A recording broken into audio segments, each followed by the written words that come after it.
कीड़े कीटों के विलुप्त होने की दर स्तनधारियों पक्षियों या सरीसृपों की तुलना में 8 गुना अधिक है।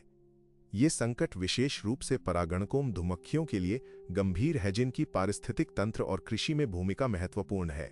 जंगली और पालतू मधुमक्खियां 75% कृषि फसलों और 90% जंगली फूल वाले पौधों को परागित करती हैं।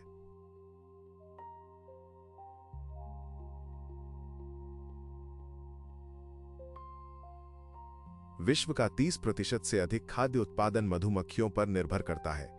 आज मधुमक्खियों और जंगली मधुमक्खियों की आबादी तेजी से घट रही है। यदि ये प्रवृत्ति जारी रही तो अगले दशक के भीतर मधुमक्खियों की आधी आबादी गायब हो सकती है। मधुमक्खियों के लुप्त होने का अर्थ है उस कड़ी का नष्ट होना जो पौधों और भोजन प्रकृति और मानवता को जोड़ती है।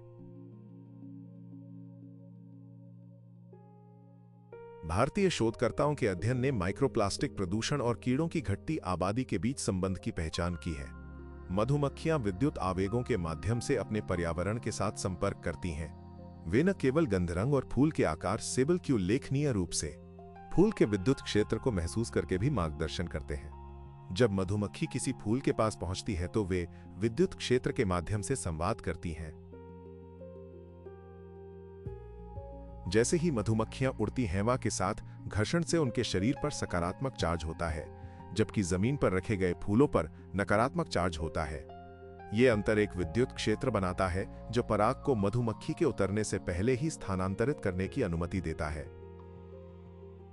प्रयोगों से पता चला है कि मधुमक्खियां अपने विद्युत क्षेत्र से फूलों को अलग कर सकती हैं, विशिष्ट विद्युत संकेतों को रस की उपस्थिति से जोड़ सकती हैं और यहां तक कि फूल की ताजगी को उसके अवशिष्ट आवेश की ताकत से निर्धारित कर सकती हैं।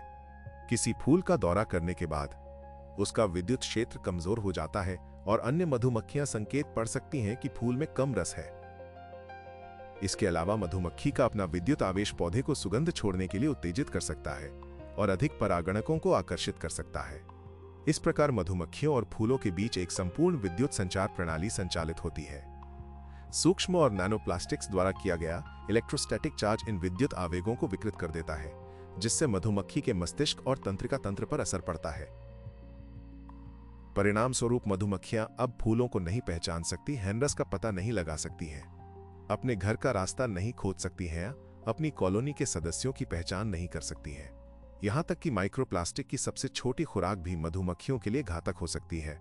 मधुमक्खियां संवेदनशील बालों से ढकी होती हैं और लगातार अपने पर्यावरण के साथ संपर्क करती हैं, जिससे प्लास्टिक के कण उनके शरीर पर जम जाते हैं और आसानी से उनमें प्रवेश कर जाते हैं। कीड़ों पर माइक्रोप्लास्टिक्स के प्रभाव का अध्ययन करने वाले अग्रणी विशेषज्ञों में से एक प्रोफेसर डेविड बराकी, पारिस्थितिकी और पशु नैतिकता में पीएचडी, जीव विज्ञानी और फ्लोरेंस विश्वविद्यालय में संज्ञानात्मक और व्यवहार पारिस्थितिकी प्रयोगशाला के प्रमुख हैं। हम अपने अध्ययन और अन्य सहयोगियों के अध्ययन से पहले से ही जानते हैं कि उदाहरण के लिए माइक्रोप्लास्टिक्स आंत माइक्रोबायोम को प्रभावित कर सकता है। इसलिए यदि वे माइक्रोप्लास्टिक्स खाते हैं तो इससे डिस्बियोसिस उत्पन्न हो सकता है या माइक्रोबायोम प्रभावित हो सकता है। उसी तरह हमने पाया कि यह प्रतिरक्षा प्रतिक्रिया को प्रभावित कर सकता है।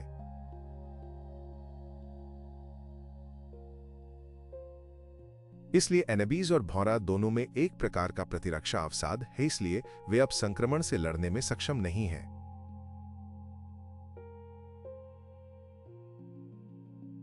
और वे परिवर्तित व्यवहार भी दिखा सकते हैं। इसलिए उदाहरण के लिए फिर से सीखने और स्मृति पर असर पड़ता है और पॉलीथीन मधुमक्खियों को बहुत अधिक नुकसान नहीं पहुंचाता है। और पॉलीथीन का न केवल जीवित रहने पर बल्कि सीखने और याददाश्त पर भी गहरा प्रभाव पड़ता है।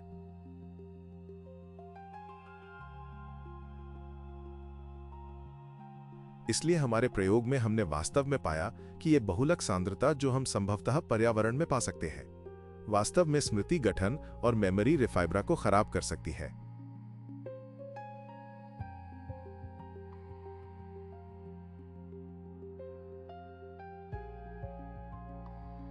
और यह निश्चित रूप से चिंताजनक है, क्योंकि मधुमक्खियों के लिए, जैसा कि मैंने कहा, मधुमक्खियों के बारे में अच्छी सीख और याददाश्त होना बहुत बहुत महत्वपूर्ण है।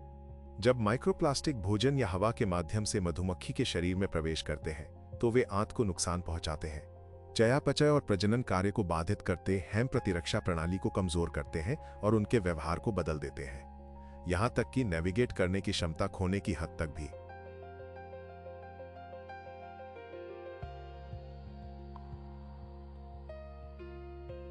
दुनिया भर में पक्षी वैज्ञानिक हैं एक चिंताजनक प्रवृत्ति देख रहे हैं। जंगली पक्षियों की संख्या तेजी से घट रही है। अकेले उत्तरी अमेरिका में पिछले 50 वर्षों में लगभग 3 अरब पक्षी गायब हो गए हैं। ये संपूर्ण पक्षी आबादी का 1/4 है। विद्युत संकेत पक्षियों के जीवन में भी उतनी ही महत्वपूर्ण भूमिका निभाते हैं जितनी कि वे पूरे जीव मंडल में निभाते हैं।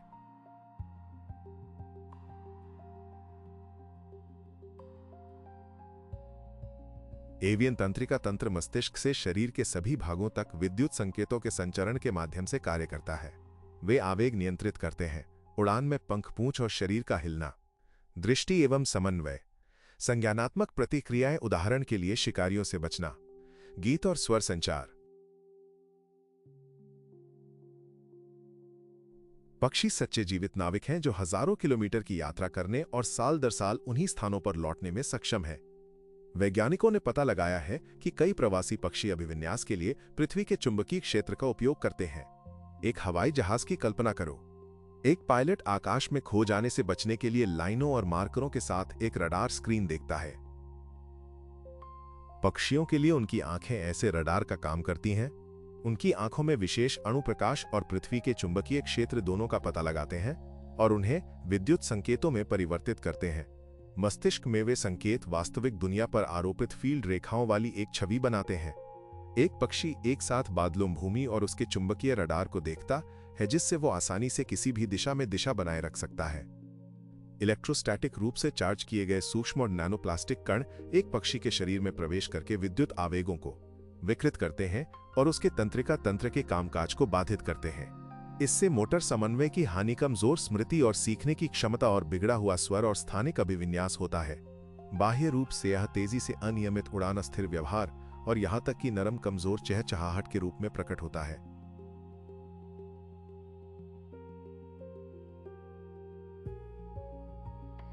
घोंसले विशेष रूप से असुरक्षित है। बहुत से लोग वयस्कता तक जीवित नहीं रह पाते हैं और जो वयस्कता तक जीवित रहते हैं वे अक्सर संज्ञानात्मक हानि प्रदर्शित करते हैं। हालांकि यह सब नहीं है। प्लास्टिक पक्षियों की लीवर, किडनी, पेट और मस्तिष्क को नुकसान पहुंचाता है, जिससे अल्जाइमर रोग जैसे लक्षण पैदा होते हैं। यहां तक कि स्वस्थ दिखने वाले पक्षी भी अपने साथियों और संतानों की पर्याप्त देखभाल करने की क्षमता खो देते हैं, जिससे उनके सफल प्रजनन की संभावना तेजी से कम हो जाती है।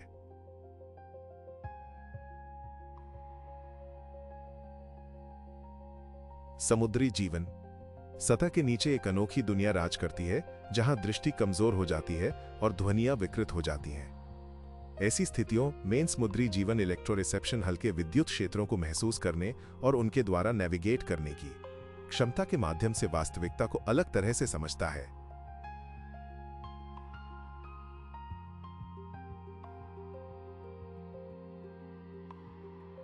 शार्क जैसे शिकारी मांसपेशियों के संकुचन और अपने शिकार के दिल की धड़कन से उत्पन्न छोटे विद्युत आवेगों का पता लगा सकते। अगर कोई मछली गतिहीन और रेत में छिपी रहती है तो भी उसके बायो इलेक्ट्रिक सिग्नल उसका स्थान बता देते हैं। पानी में रहने वाले सभी जीव अपनी त्वचा पर आयन प्रवाह के कारण निरंतर बायो इलेक्ट्रिक क्षेत्र उत्पन्न करते हैं। जब जानवर चलता है या जब कोई अन्य जीवित प्राणी पास में दिखाई देता है तो उन क्षेत्रों में सूक्ष्म परिवर्तन हो जाता है। विद्युत आवेग जीवन का एक अविभाज्य हिस्सा है, यहां तक कि पानी के भीतर भी इलेक्ट्रोस्टैटिक रूप से चार्ज किए गए सूक्ष्म और नैनोप्लास्टिक्स उन संकेतों को विकृत या अवरुद्ध कर सकते हैं, जो समुद्री जीवों को विशेष रूप से असुरक्षित बनाता है। परिणाम स्वरूप समुद्री जानवर और मछलियां शिकार का सटीक पता लगाने, शिकारियों से बचने और प्रवास मार्गों का अनुसरण करने की क्षमता खो देते हैं। इससे उनके अस्तित्व को खतरा है और जनसंख्या में गिरावट आती है। इसके अलावा माइक्रोप्लास्टिक्स के संपर्क में आने वाली मछलियां प्रतिरक्षा प्रणाली की शिथिलता से लेकर परिवर्तित रक्त संरचना तक कई प्रकार के विषाक्त प्रभाव प्रदर्शित करती हैं। मछली में न्यूरोटॉक्सिसिटी, विकास मंदता और कम प्रजनन क्षमता के लक्षण भी दर्ज किए गए हैं।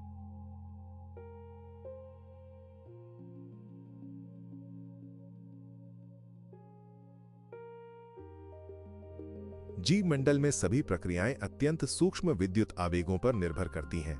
ये वे आवेग हैं जो इलेक्ट्रोस्टैटिक रूप से चार्ज किए गए सूक्ष्म और नैनोप्लास्टिक द्वारा विकृत हो जाते हैं। सूक्ष्म और नैनोप्लास्टिक पहले से ही हर वातावरण में प्रवेश कर चुके हैं और सभी पारिस्थितिक तंत्रों में एकीकृत हो चुके हैं। यहाँ दिए गए उदाहरण केवल एक छोटे से हिस्से का प्रतिनिधित्व करते हैं वैश्विक समस्या। बिना किसी अपवाद के पूरे जीव मंडल में व्यवधान उत्पन्न हो रहे हैं और परिणाम हर जगह एक समान है। सिग्नल ट्रांसमिशन में विकृति, जैविक कनेक्शन का टूटना, जीवित प्रणालियों की खराबी और अंततः जीवन की मृत्यु। सूक्ष्म और नैनोप्लास्टिक हर जगह है और वे जिस भी चीज को छूते हैं वो धीरे धीरे खत्म हो रही है। आवेशित सूक्ष्म और नैनोप्लास्टिक प्राकृतिक जैविक आवेगों को परेशान करते हैं जो जीवन की नींव बनाते हैं।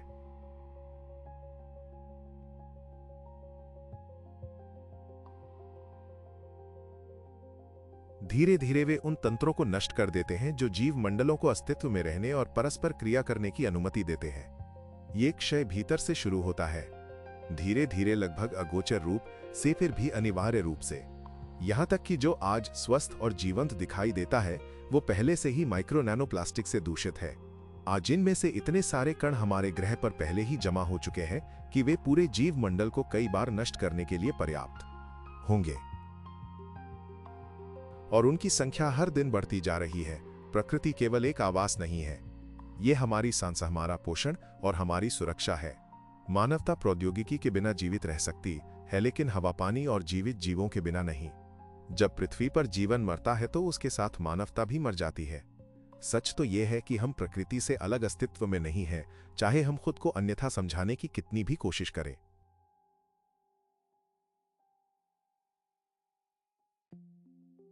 हम इसका हिस्सा हैं, तो आपने शायद अनुमान लगा लिया होगा कि हम आगे किस बारे में बात करने जा रहे हैं। हाँ, हमारे बारे में। जीवन का आवेग मनुष्य के लिए जीवमंडल में सभी जीवित प्राणियों की तरह विद्युत संकेत, जीवन की धड़कन है। मानव शरीर वस्तुतः एक विद्युत प्रणाली है।